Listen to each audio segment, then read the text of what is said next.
Hello dear student, आपका स्वागत है आपके अपने YouTube channel study with Ranjit में। आज की क्लास में हम लोग क्लास 10th के मैथ के प्रश्नावली 3.3 के क्वेश्चन को सॉल्व करेंगे। तो चलिए शुरू करते हैं और प्रश्नावली 3.3 का पहला क्वेश्चन सॉल्व करते हैं। तो प्रश्नावली 3.3 का क्वेश्चन नंबर 1 है, निम्न समीकरणों के युग्म को विलोपन विधि तथा प्रतिस्थापन विधि से हल कीजिए, कौन सी विधि अधिक उपयुक्त है। हमें जो समीकरणों के युग्म दिए गए हैं यहाँ पर, इनको हमें विलोपन विधि से और प्रतिस्थापन विधि दोनों विधि से हल करना है और हल करने के बाद बताना है कि कौन सी विधि सबसे अधिक उपयुक्त है। तो चलिए क्वेश्चन नंबर 1 का जो पहला क्वेश्चन है उसको सॉल्व करते हैं। क्वेश्चन नंबर एक का जो 1 नंबर ये पहला क्वेश्चन है, यहाँ पे दिया गया है दो समीकरण दिया गया है x प्लस वाई और बराबर में दिया गया है 5। इसको हम समीकरण 1 बना लेते हैं और उसके बाद यहाँ पर दिया गया है 2x माइनस में 3y बराबर में ये है 4। इसको हम समीकरण 2 बना लेते हैं। तो सबसे पहले हम विलोपन विधि से हल करेंगे। तो किस विधि से हल करेंगे? सबसे पहले हम विलोपन विधि से हल करेंगे। विलोपन विधि से हल करेंगे। और विलोपन विधि से कैसे हल करेंगे? देखिए, विलोपन विधि में क्या होता है, इसमें दोनों समीकरण में किसी एक पद को बराबर करना होता है। अगर कोई एक पद बराबर नहीं है तो सबसे पहले हमें एक पद को बराबर करना है। और यहाँ जो समीकरण दिया गया है इसमें कोई भी पद बराबर नहीं है। यहाँ पे x है और यहाँ 2x है, यहाँ y है और यहाँ 3y है। तो यहाँ पे कोई भी पद बराबर नहीं है, तो हमें सबसे पहले किसी एक पद को बराबर करना होगा। अगर पहले से ही समीकरण में दोनों समीकरणों में कोई एक पद बराबर है तब हम बराबर नहीं करेंगे और वहीं से सॉल्व करना शुरू कर देंगे। लेकिन यहाँ पे क्या है, इस समीकरण में क्या है, यहाँ पर इन दोनों समीकरण में कोई भी पद बराबर नहीं है। तो अगर हम समीकरण 1 में 2 से गुणा कर दें तो यहाँ भी तो 2x आ जाएगा और यहाँ यहाँ 2x आ जाएगा। तो इसका मतलब x वाला जो पद है ये हमारा बराबर हो जाएगा। तो हम लिखेंगे क्या? हम लिखेंगे समीकरण 1 में 2 से गुणा करने पर और समीकरण 1 में अगर हम 2 से गुणा कराएंगे तो यहाँ पर आ जाएगा 2x और यहाँ पर आ जाएगा 2y और ये हो जाएगा 10। यानी पूरे पद में गुणा करेंगे, ऐसा नहीं कि x में ही गुणा करना है। अगर गुणा करेंगे तो सभी पदों में करना है हमें। ये 2x हो जाएगा, ये 2y हो जाएगा और ये 10 हो जाएगा, बराबर में 10। एक नया समीकरण हमारा यहाँ बन गया, समीकरण 3। अब देखिए समीकरण 2 और समीकरण 3, इसमें हमारा एक पद बराबर हो गया। कौन सा पद? यक्स वाला पद। अगर जो पद बराबर है उसका चिन्ह समान है तो हम क्या करेंगे? घटाएंगे। और जैसे यहाँ पे ये भी धनात्मक है और ये भी धनात्मक, यानी प्लस में ये भी है और प्लस में ये भी है। अगर बराबर वाला जो पद है वो धनात्मक है, यानी दोनों धनात्मक है, तो वहाँ पर हमें घटाना है। अगर दोनों पद ऋणात्मक है तो वहाँ पर हमें क्या करना है? जोड़ना। वहाँ भी अगर दोनों पद ऋणात्मक है तो वहाँ भी हमें घटाना है। क्या कहा गया कि अगर दोनों पद, जो पद बराबर है उनका चिन्ह समान है, यानी अगर दोनों पद धनात्मक है या दोनों पद ऋणात्मक है तो वहां पर हमें घटाना पड़ेगा। अगर एक पद धनात्मक और एक ऋणात्मक, मतलब दोनों का चिन्ह जो है वो विपरीत है, समान नहीं है तो वहां पर हमें जोड़ना होगा। चलिए इसको क्या करेंगे, यहाँ पे 2x है और यहाँ पर भी 2x है, दोनों का चिन्ह क्या है, प्लस में, यानी दोनों पद क्या है, धनात्मक है। तो क्या बताया गया, यहाँ पर हमें घटाना है। तो हम चाहे समीकरण 2 में से 3 को घटा दें या 3 में से 2 को घटा दें, हमारा आंसर आ जाएगा। तो हम लिखेंगे समीकरण, ऐसे लिखेंगे समीकरण 3 माइनस या समीकरण 3 में से, इस तरीके से लिखेंगे 3 में से 2 को घटाने पर अगर समीकरण 3 में से 2 को घटाएंगे तो 2x में से 2x माइनस होगा तो क्या बचेगा। चलिए इसको लिख के घटाते हैं। तो अगर 2x और प्लस में 2y यहाँ लिख लेते हैं और बराबर में 10, ये समीकरण 3 है हमारा, और 2 को ही तो घटाना है। 2x माइनस में 3y और बराबर में 4, इसको हमें घटाना है। और जब घटाते हैं तो जैसा कि हमें ज्ञात है, यानी हमें पता है कि जब हम घटाएंगे तो चिन्ह बदल जाएगा, ये माइनस है तो प्लस और ये माइनस हो जाएगा, ये भी माइनस हो जाएगा, ये कैंसिल हो जाएगा। अब ये 2 और 3 जुड़ जाएगा, प्लस हो गया ना, ये 3 और 2 हो जाएगा, 3 और 2 हो जाएगा 5y और बराबर में आ जाएगा कितना, 6। 5y बराबर में कितना आ जाएगा, 6।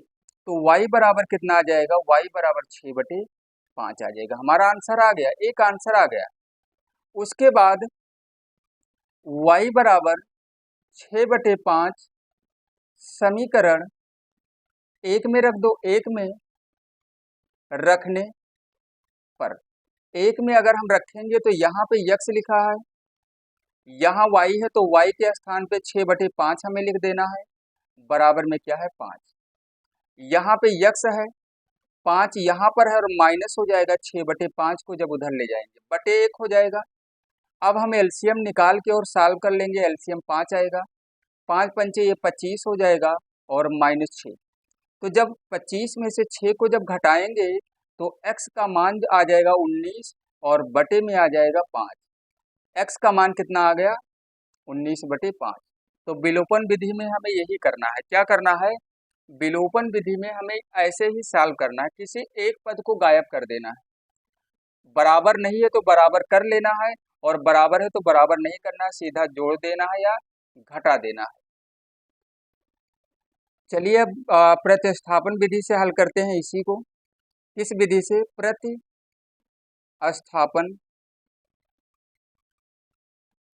विधि से। किस विधि से हल करेंगे, प्रतिस्थापन विधि से। इसको लिख लेते हैं दोबारा से, x + y बराबर में 5 समीकरण 1 हो जाएगा, 2x माइनस में 3y और बराबर में 4 समीकरण ये 2 हो जाएगा। तो जैसा कि पिछले प्रश्नावली में प्रतिस्थापन विधि पढ़ा गया था, प्रश्नावली जो 3.2 था उसमें जितने भी समीकरण थे सभी को प्रतिस्थापन विधि से हल किया गया था। तो उसी तरीके से हम हल करेंगे यहाँ पर। यहाँ हमें पदों को बराबर नहीं करना है, लिखेंगे हम ऐसे, समीकरण 1 से x बराबर 5 माइनस हम y लिख सकते हैं, समीकरण ये 3 बन जाएगा। अब लिखेंगे हम समीकरण 3 से x का मान समीकरण 2 में प्रतिस्थापित करने पर, प्रतिस्थापित करने पर तो समीकरण 2 में हमें रखना है, यानी 2 गुणे लिखना है, 2 गुणे x का मान 5 लिखना है और माइनस में y लिखना है और माइनस में 3y और बराबर में क्या है 4। तो ये हो जाएगा 5 और 2 का गुणा 10 हो जाएगा, माइनस में 2y हो जाएगा, माइनस में 3y बराबर में 4। अब हम क्या करेंगे, 10 को उधर ले जाएंगे, यहाँ पर हो जाएगा माइनस में 5y, 4 में से 10 माइनस हो जाएगा, जब उधर जाएगा तो माइनस में 6 बचेगा, माइनस से माइनस कैंसिल हो गया, तो y का मान कितना आ गया, 6/5। देखिए अभी जब विलोपन विधि में हल किया गया था विलोपन विधि से जब हल किया गया था तो वहां पर भी तो 6/5 आया था वाई का मान, तो वही यहाँ पर भी आएगा। चलिए अब क्या करेंगे, y बराबर 6/5 समीकरण 3 में रखने पर समीकरण 3 हमारा ये है, तो यहाँ पर लिखेंगे x बराबर 5 माइनस 6/5 बटे 1 कर लेंगे और एलसीएम निकालेंगे, 5 आएगा, यहाँ पर 25 हो जाएगा और यहाँ -6, यानी x का मान कितना आ गया 19 और बटे में आ गया 5। ये हमारा आंसर हो गया, एक आंसर ये और एक। तो क्वेश्चन में ये भी कहा गया था कि कौन सी विधि अधिक उपयुक्त है, कौन सी विधि अधिक उपयुक्त है। तो अपने हिसाब से जिस तरीके से अगर आपको विलोपन विधि समझ में अच्छे से आया है या आसान लग रहा है विलोपन विधि, तो यहाँ पर लिख देना है विलोपन विधि अधिक उपयुक्त है। और अगर प्रतिस्थापन विधि समझ में आ रहा है, ये आसान लग रहा है, तो यहाँ पर लिख देना है कि प्रतिस्थापन विधि अधिक उपयुक्त है। बस यही लिख देना है, वो आपको अपने हिसाब से लिखना है। जो विधि तुम्हें आसान लगेगा वही विधि यहाँ लिख देना है कि हमें विलोपन विधि अधिक अधिक उपयुक्त लगी या प्रतिस्थापन विधि अधिक उपयुक्त लगी। तो यहाँ पर पहले क्वेश्चन को सॉल्व कर दिया गया है दोनों विधि से। और अब चलिए दूसरे क्वेश्चन को सॉल्व करते हैं। क्वेश्चन नंबर 2 जो है, यहाँ पर दिया गया है 3x कितना है। तो सबसे पहले हम किस विधि से हल करेंगे, विलोपन विधि से। विलोपन लिख लेंगे ऐसे, विलोपन विधि से विलोपन विधि से हल करेंगे दूसरे क्वेश्चन को।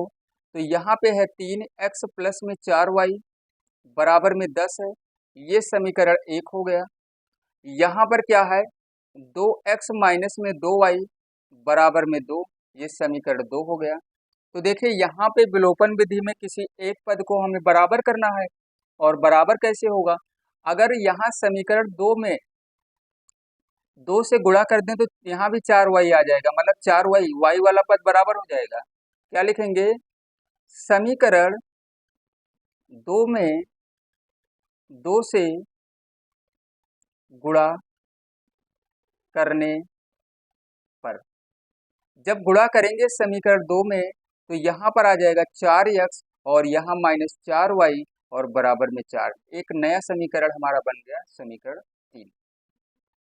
अब हम क्या करेंगे, देखिए समीकरण 2 और समीकरण 3 में एक पद, समीकरण 1 2 नहीं, समीकरण 1 और समीकरण 3 में एक पद बराबर हो गया, क्या 4y और 4y। और जो बराबर पद है इसका चिन्ह जो है ये विपरीत है, यानी समान नहीं है। तो समान नहीं है तो जोड़ देना है। क्या करना है, समीकरण 1 व समीकरण 3 को जोड़ने पर, क्या करने पर, जोड़ने पर, जब जोड़ेंगे तो ये हो जाएगा 4x और 3x, ये जुड़ जाएगा 7x हो जाएगा। ये 4y प्लस और ये माइनस कैंसिल हो जाएगा, 4 और 10 हो जाएगा कितना, 14। तो x बराबर, इसे देखिए इसे, तो x बराबर 14 बटे में 7 हो जाएगा, 7 से ये 2 बार में कैंसिल हो गया, x का मान कितना आ गया, 2 आ गया।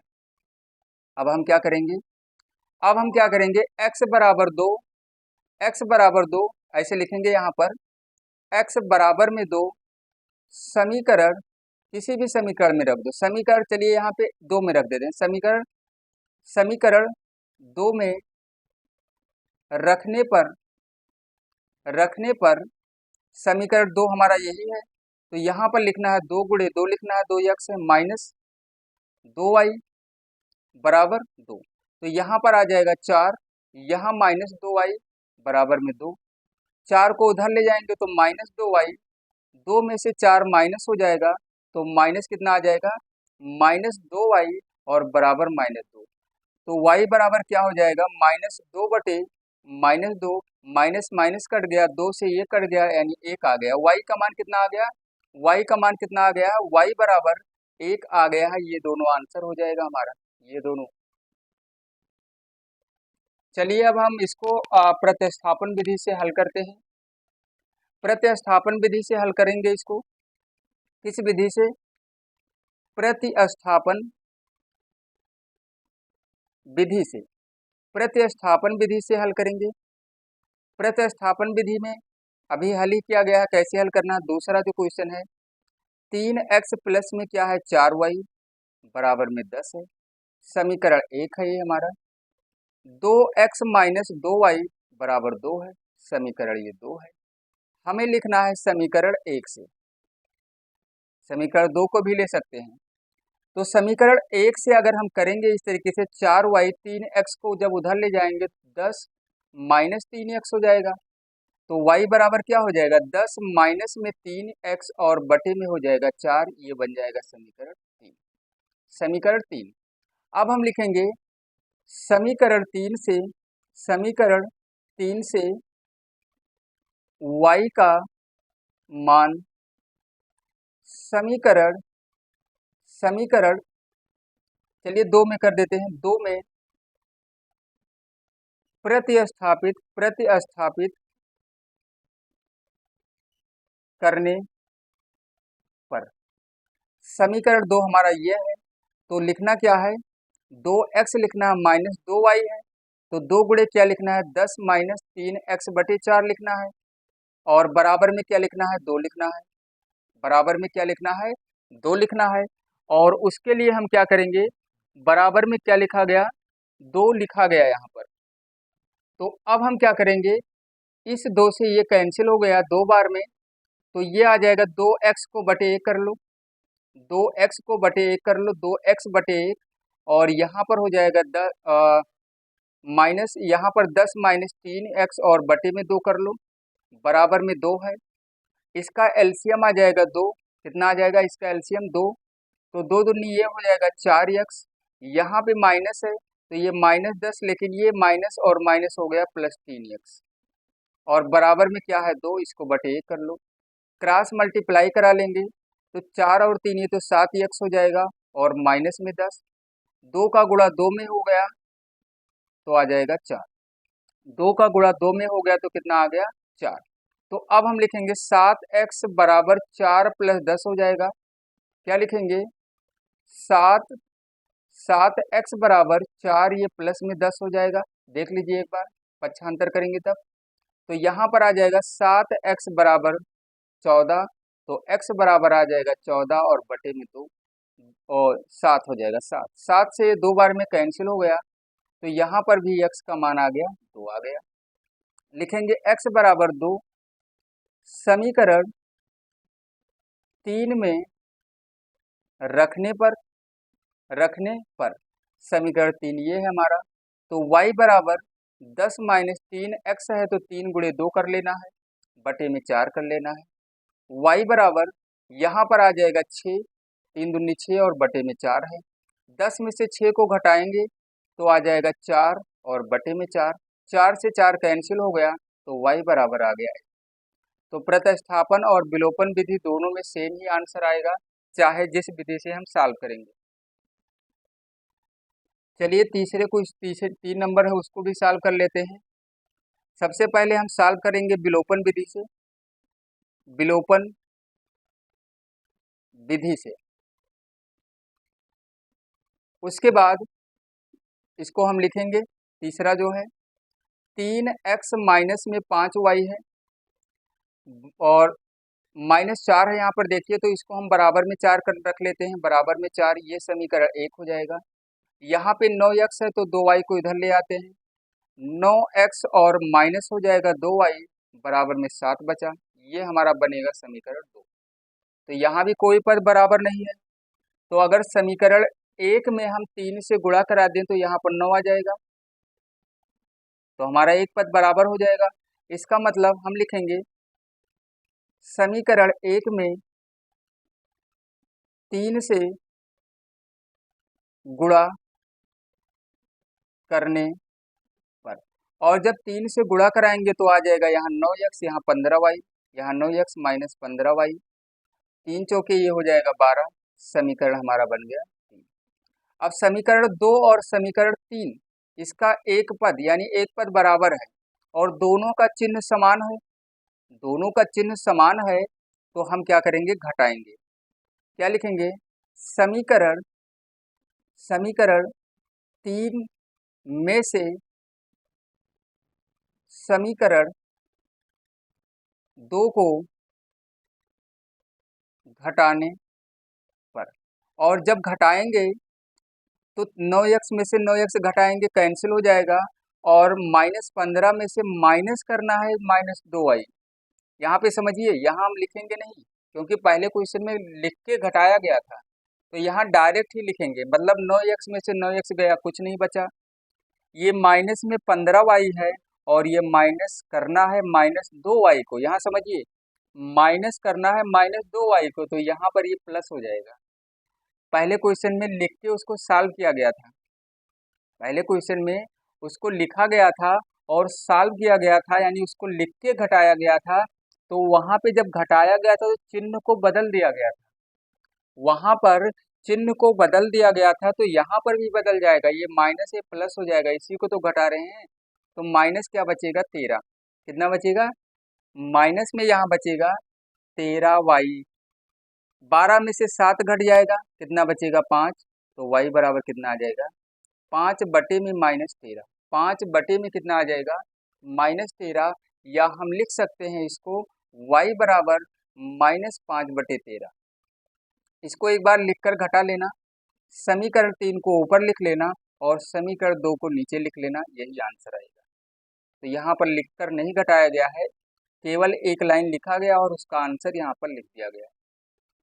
देख लेना, पहले क्वेश्चन में सॉल्व किया गया था, ऊपर और नीचे लिखकर घटाया गया था, और जब घटाते हैं तो जिसको मतलब जिससे जिसमें से अगर मतलब ऊपर वाली जो संख्या उसमें से नीचे वाली संख्या को तो घटाएंगे, तो समीकरण 2 को जब नीचे लिखेंगे तो सारे चिन्ह बदल जाएंगे, ये माइनस से प्लस हो जाएगा, ये माइनस हो जाएगा, तब हमारा आंसर ये आ जाएगा। इसको लिखकर घटा लेना और देख लेना, आंसर यही आएगा। तो अब हम क्या करेंगे, चलिए अब हम y का मान आ गया है, अब लिखेंगे y बराबर -5/13 समीकरण, चलिए यहाँ पे 2 में 1 में ही रख लेते हैं, 1 में कहीं भी रखेंगे आंसर आएगा, 1 में रखने पर, 1 में जब रखेंगे तो समीकरण 1 हमारा क्या है, 3x -5y है, तो -5 और गुणे में -5 कर लेंगे और बटे में 13 कर लेंगे, बराबर में 4 कर लेंगे। तो -5 और -5 का गुणा हो गया क्या, +5 हो गया, बटे 13 बराबर 4। 3x, इसको अब जब उधर लेकर जाएंगे तो 4 में से 5/13 माइनस हो जाएगा। एलसीएम निकालकर सॉल्व करेंगे इसे, अभी 3x को यहीं रखते हैं, एलसीएम निकालेंगे और इसका एलसीएम 13 आएगा, इसका एलसीएम 13 आएगा, 13 चौके हो जाएगा यहाँ 52, और यहाँ पर 5 ही रहेगा, क्या रहेगा, 5 ही रहेगा। और उसके बाद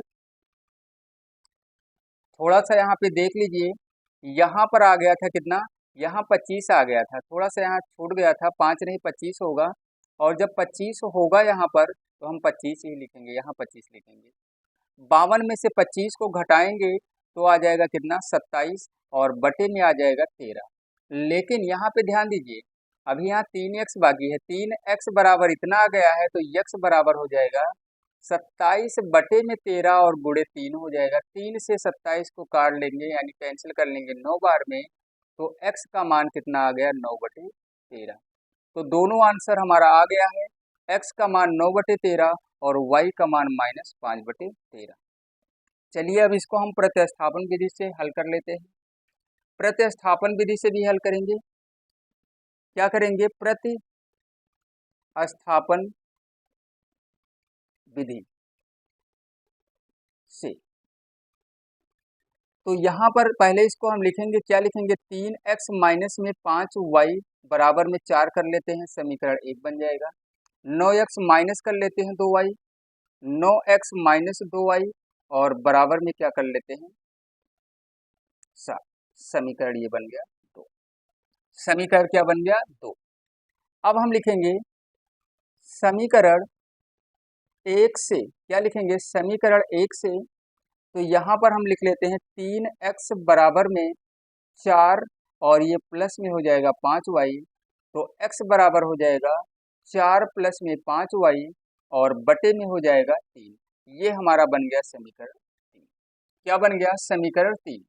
अब हम क्या करेंगे, हम लिखेंगे समीकरण 3 से x का मान समीकरण 2 में प्रतिस्थापित करने पर समीकरण हमारा समीकरण 2 क्या है? 9x, तो हम यहाँ पर लिख लेंगे 9 और गुणे में 4 प्लस में 5y लिखेंगे और बटे में 3 कर लेंगे। माइनस में 2y है, माइनस में 2y बराबर 7 है। 3 से इसको कैंसिल कर दिया गया 3 बार में, और 3 का गुणा 4 में कराएंगे तो आ जाएगा 12, और 5y में कराएंगे तो आ जाएगा 15y। बटे नहीं, बटे में 1 है, कोई दिक्कत नहीं है, बटे में नहीं लिखेंगे, बटे नहीं लिखेंगे हम। माइनस 2y और बराबर में क्या है 7। 15y में से 2y घट जाएगा तो आ जाएगा 13y, और यहाँ पे 7 है, 12 को इधर लाएंगे तो माइनस हो जाएगा 12। 13y बराबर हो जाएगा कितना?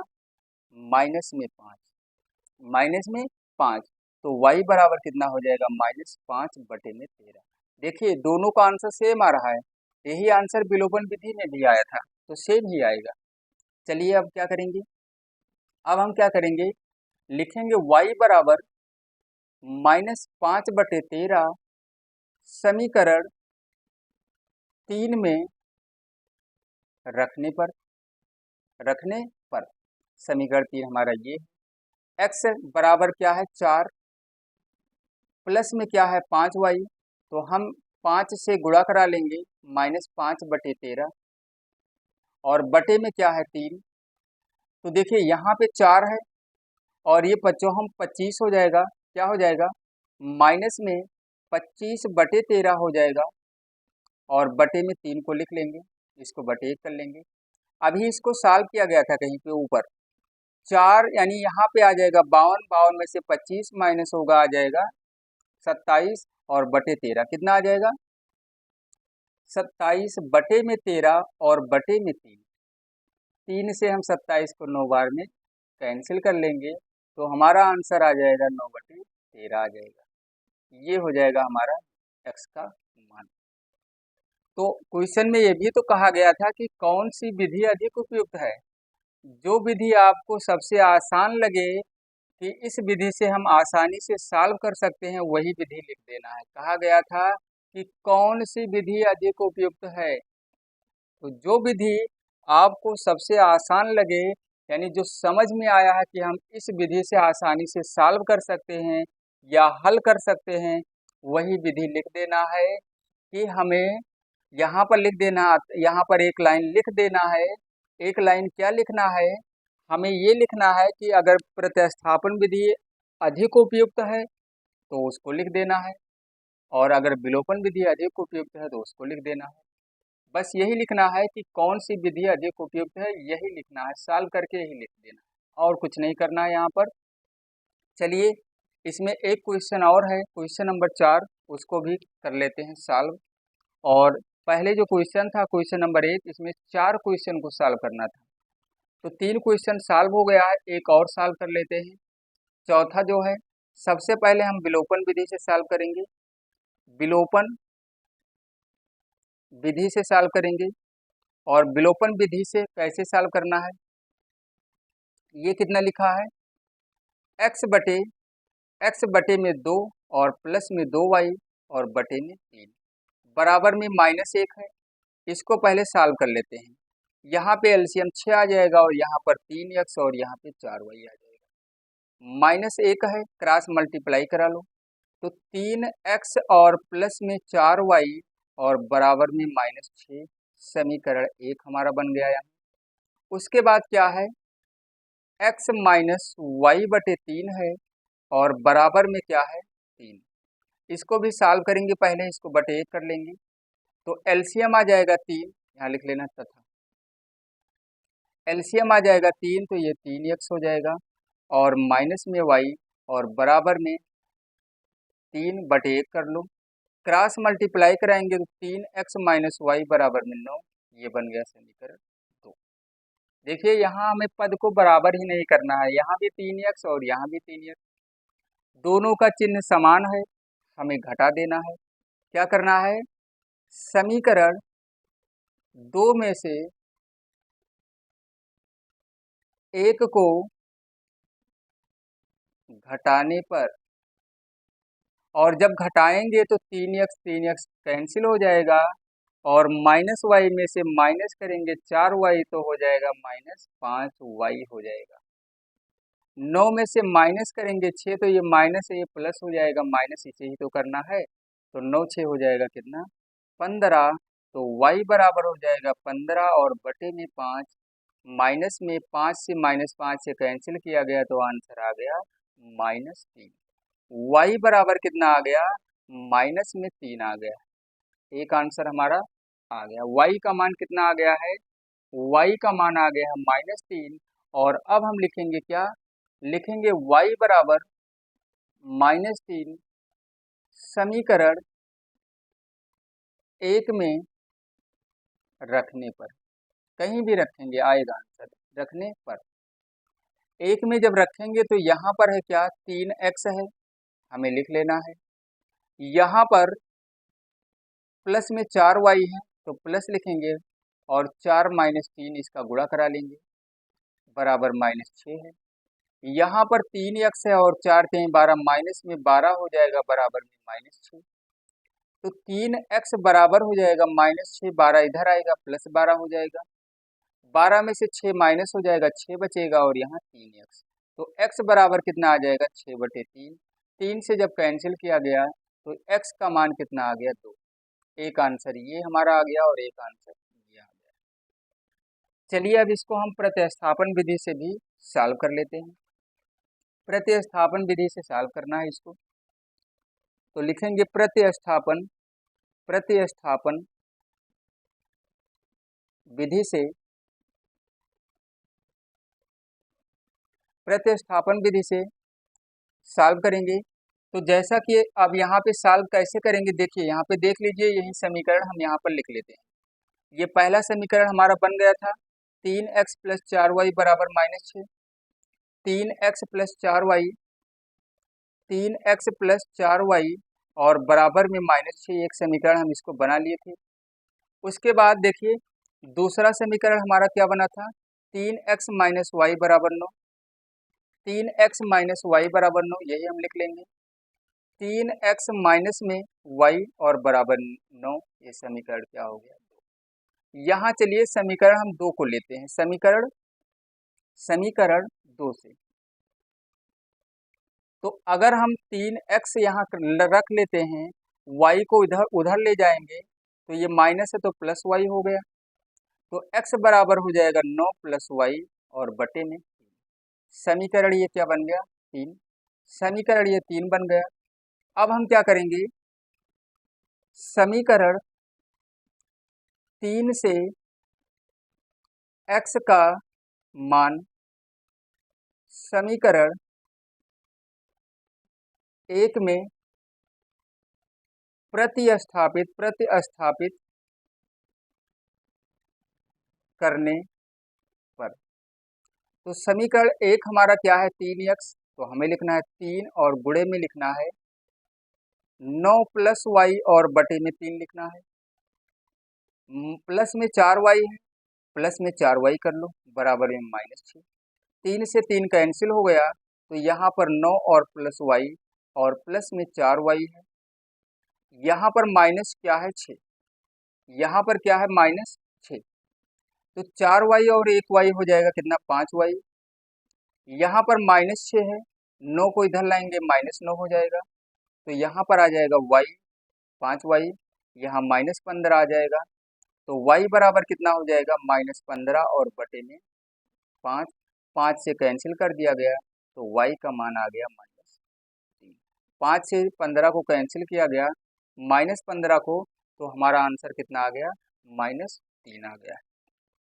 चलिए अब हम यक्स का भी मान निकाल लेते हैं। क्या लिखेंगे? y बराबर -3, क्या लिखना है? y बराबर -3 समीकरण 3 में रखने पर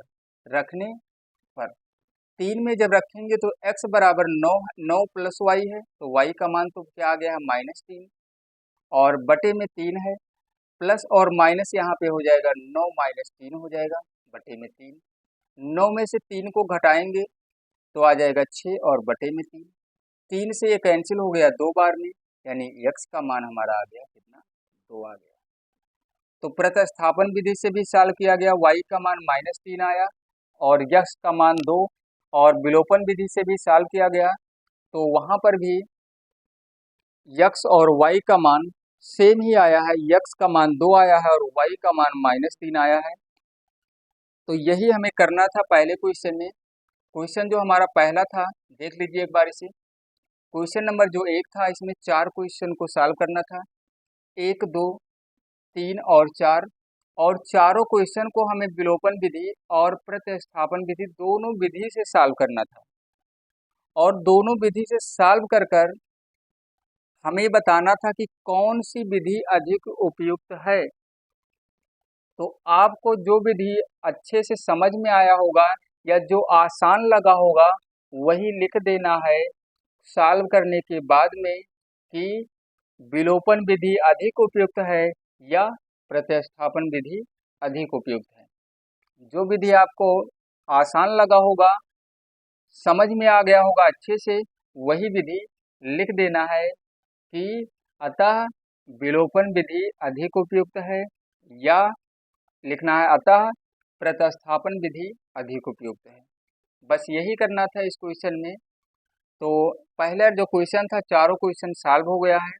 इसमें अभी और भी क्वेश्चन बचे हुए हैं और उन क्वेश्चन को अगली क्लास में सॉल्व किया जाएगा।